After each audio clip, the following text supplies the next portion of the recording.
Je t'écoute, micro. Envoie-moi toutes les informations sur le PC. Je suis arrivé à la planque, j'ai tout le matériel nécessaire, c'est bon. Je t'écoute, micro. Ok. Ça fait pas mal de cibles. Ils sont tous de la famille Corleone. Ça marche. Ouais, je vais prendre le gros calibre. Je vais pas trop me mouiller sur ce coup-là. On se retrouve à la planque.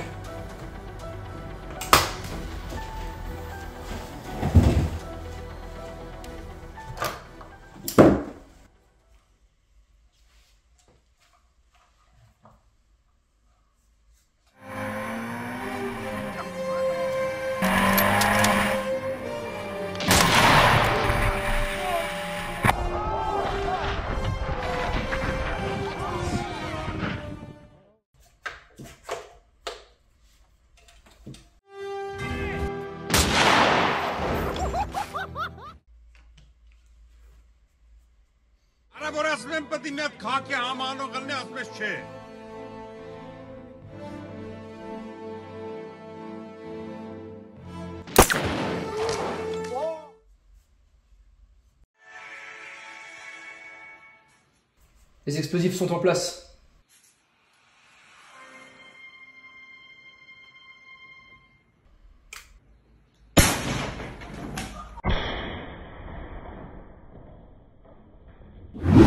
Salutations les amis, c'est Nel Durion et je suis ravi tout particulièrement aujourd'hui de vous retrouver malgré une allergie, ça y est, qui commence. Dites-moi en commentaire si vous aussi vous êtes atteint. Je trouve ça assez dingue que là, en plein milieu du mois de mars, je sois impacté comme si on était au paroxysme du printemps. C'est un truc de fou. Quoi qu'il en soit aujourd'hui les amis, nous allons parler de mon numéro 1 chez Marvel. Et toujours ce combat entre qui je préfère, de Batman et du Punisher. Un jour il faudra que je tranche.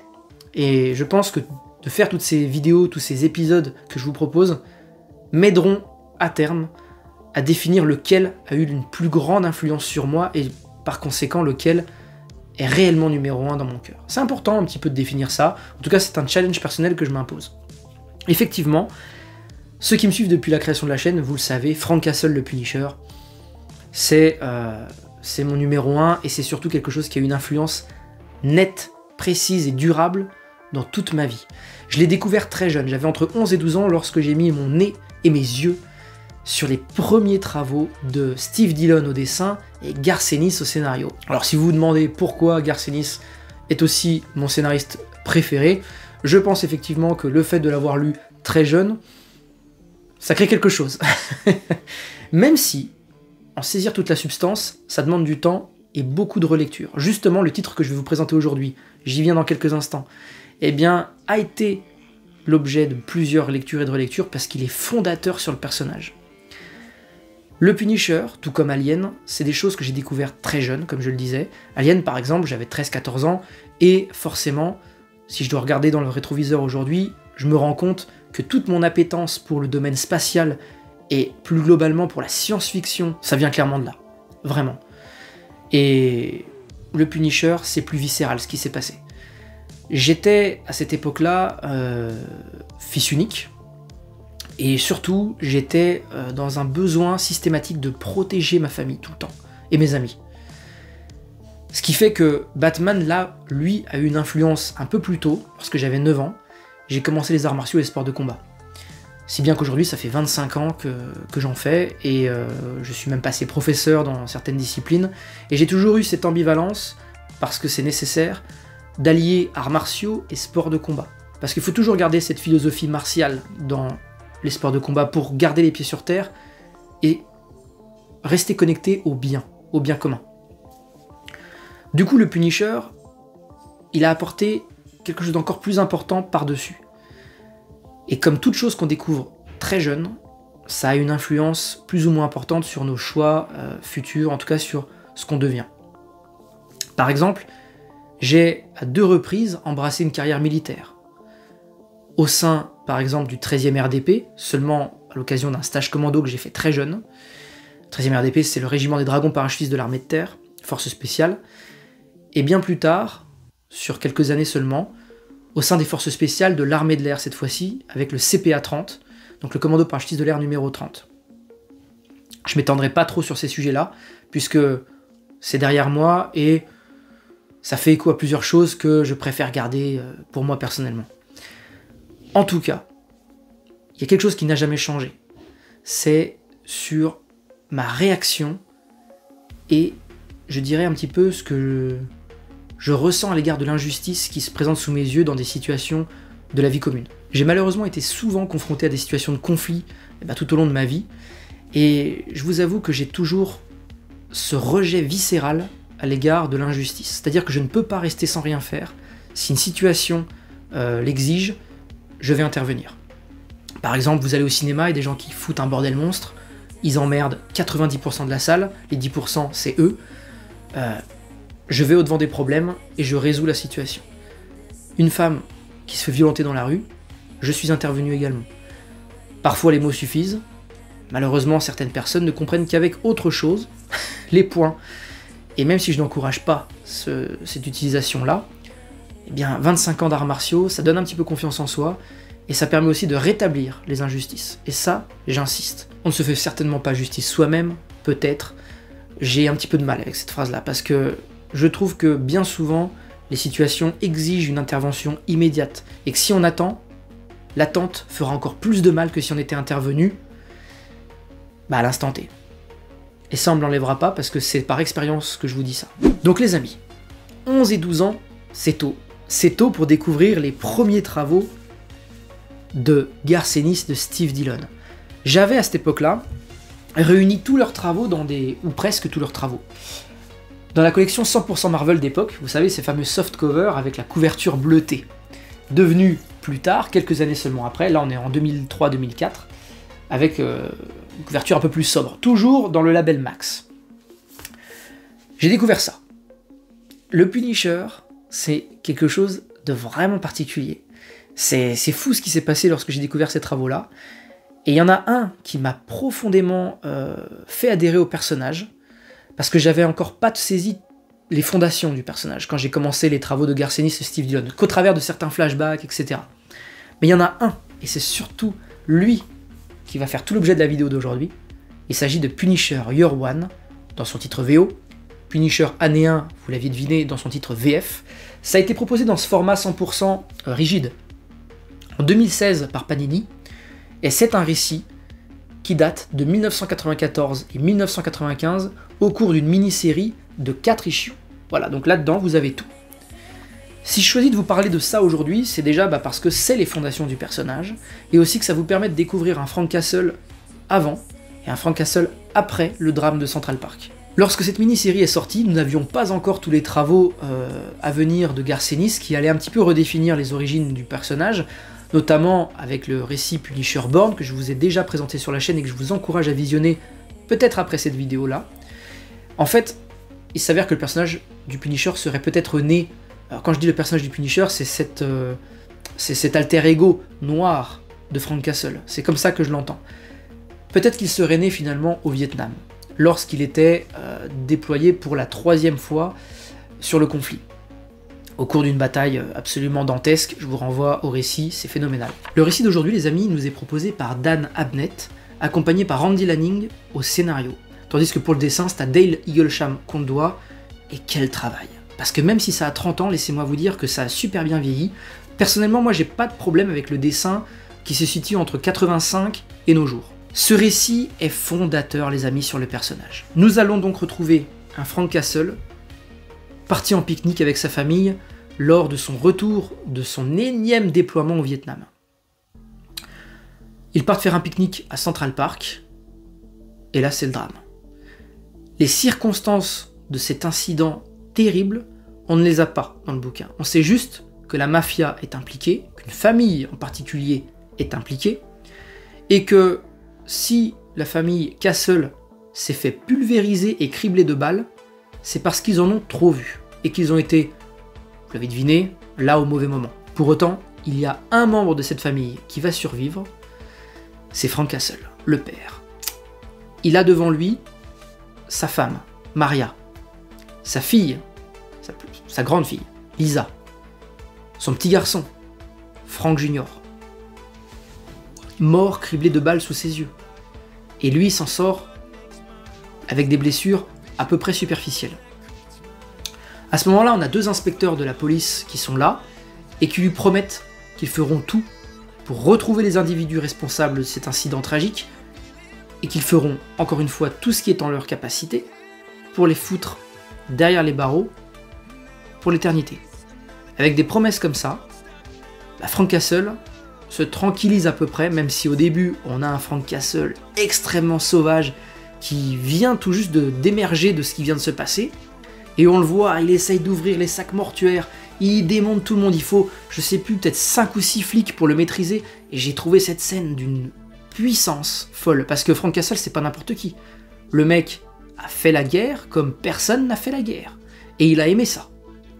Là je vous renverrai plutôt à des récits de Garcenis qui le traitent très bien. Mais on y reviendra parce que j'ai d'autres choses dans ma petite valise à vous présenter. Donc là, ce Punisher là, il n'existe pas encore. On est face à un père de famille devenu veuf. Et c'est un truc de fou, parce que on le sent fragile à ce moment-là. Il est mélancolique, il se rappelle tous les souvenirs, et il a envie de mettre fin à sa vie. Mais il est tellement en colère contre ce qui s'est passé, qu'il ne peut pas se résoudre à mourir. C'est ça vraiment qui est important. Et en plus de ça, on a toutes ces promesses latentes des 2 flics qui lui disent « Écoute, tout va bien se passer, on a les choses en main. » Et en plus de ça, les 2 flics sont très très réputés. Je veux dire, c'est pas des ripoux. Le problème, c'est que ces 2 flics vont se heurter à ce que je vous disais un petit peu en introduction, c'est que résoudre certaines choses de la vie réelle par des voies légales, c'est pas toujours possible. La loi a ses limites. Et là, pour le coup, cette œuvre, elle nous présente les choses de manière viscérale, réelle, et c'est dur. C'est très très dur. Parce qu'on se dit, putain, mais il lui est arrivé tout ça, et en plus, la justice n'est pas de son côté. C'est un truc de fou. Je veux dire, ça rendrait un homme fou. Et ben vous avez le récit fondateur du personnage. Parce que les flics, et là je ne dévoilerai pas toutes les intrigues, parce que je vous encourage à dévorer ça très rapidement, ils ne pourront pas mener leur enquête, ils seront bloqués par des gens au-dessus, et puis, voilà, des magouilles, tout ce que vous pourriez imaginer. Quand vous avez de l'argent, vous avez une influence de dingue, et ça jusqu'aux plus hautes sphères de la société. Alors imaginez une famille de mafieux extrêmement réputés, ce qu'ils pouvaient faire dans le New York de ces années-là. On le sait les petites enveloppes qu'on donnait au commissaire de la police et compagnie, hein. Voilà, je pense que même pour les lecteurs de Batman, je pense que Gotham nous l'a assez bien présenté, ça aussi. Donc, on imagine sans mal que Frank Castle va être assez déçu de cette justice qu'on ne lui rend pas, tandis que lui a rendu un service absolument que l'État ne pourra jamais lui rembourser en menant cette guerre, ces guerres, pour le pays. Je veux dire, il a sacrifié une énorme partie de sa vie, il a pris des risques inconsidérés, tout ça pour mener une guerre qui a été un scandale au demeurant. Donc, il rentre au pays, il lui arrive ça, et son soutien, c'est 0. Dans un premier temps, il va s'orienter du côté de la presse, et là, j'ai trouvé ça assez cool parce qu'on y retrouve Jonah Jameson, donc du Daily Bugle, et on retrouve aussi, à un petit moment donné, Peter Parker. C'est pas un spoil, les amis, il fait une apparition dans 2 cases et demie, et puis, mais c'est cool parce que quand on sait que le Punisher, sa première apparition était dans une issue de Spider-Man, ça fait plaisir. Et justement, donc il va s'orienter du côté de la presse parce qu'il sait que de ce côté-là, il y a un double intérêt. Il y a des indices pour la presse, ils ont des sources.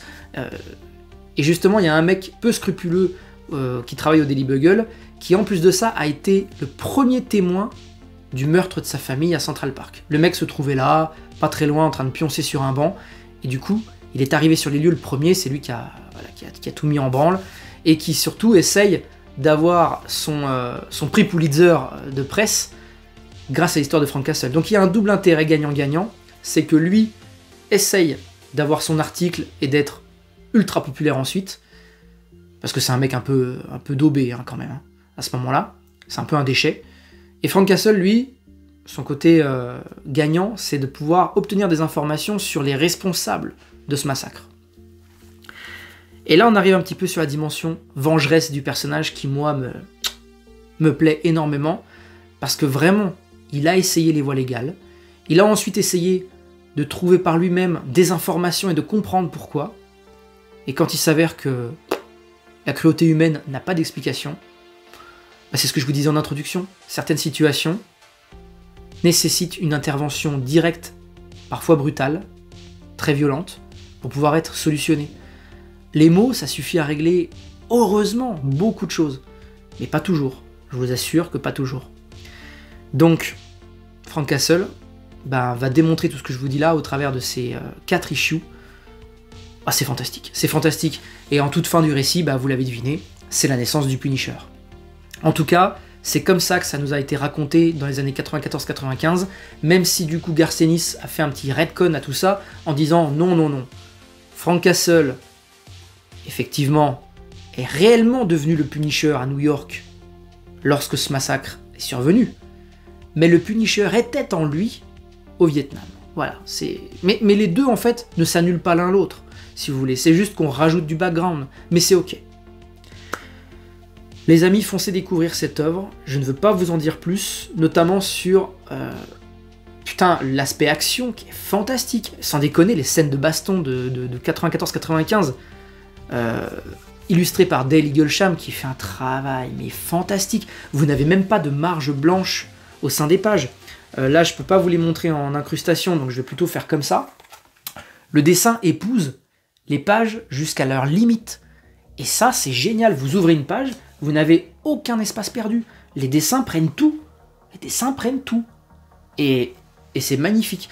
Le travail sur la musculature des personnages et sur la manière de frapper, c'est un des travaux les plus réalistes que j'ai trouvé en comics. Vraiment. Et j'insiste.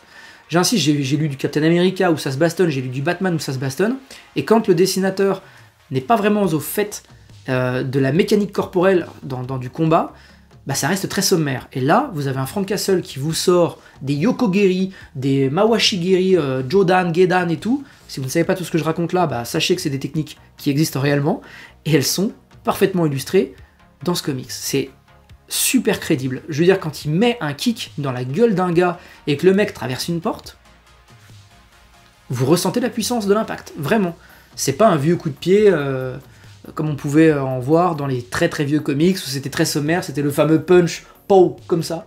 Non, là on n'y est pas du tout, c'est extrêmement réaliste. De toute façon, le Punisher est un héros urbain à la manière de Daredevil aussi, même si là on commence à être un peu plus athlétique et acrobatique, ça reste, là je suis en train de lire ça là, ça reste super réaliste dans les scènes de combat. Franchement, moi je kiffe à fond ce que je suis en train de lire avec le Diable de Hell's Kitchen. Merci à tous de m'avoir suivi sur cet épisode assez personnel, et j'en conviens, c'est quelque chose que je souhaitais pour le Punisher, donc j'ai trouvé que c'était plus authentique de vous présenter les choses comme ça. J'espère que ça vous a plu, que ça vous a pas trop ennuyé, toutes ces anecdotes de vie notamment, en tout cas je suis resté assez superficiel quand même, mais je trouve que de présenter ce personnage-là tout particulièrement de cette manière, c'est parfaitement transparent en fait, de moi à vous. Et c'est d'ailleurs l'une des valeurs de la chaîne, c'est de vous présenter les choses avec authenticité, et je pense que là avec le Punisher, je suis clairement dedans. Ciao.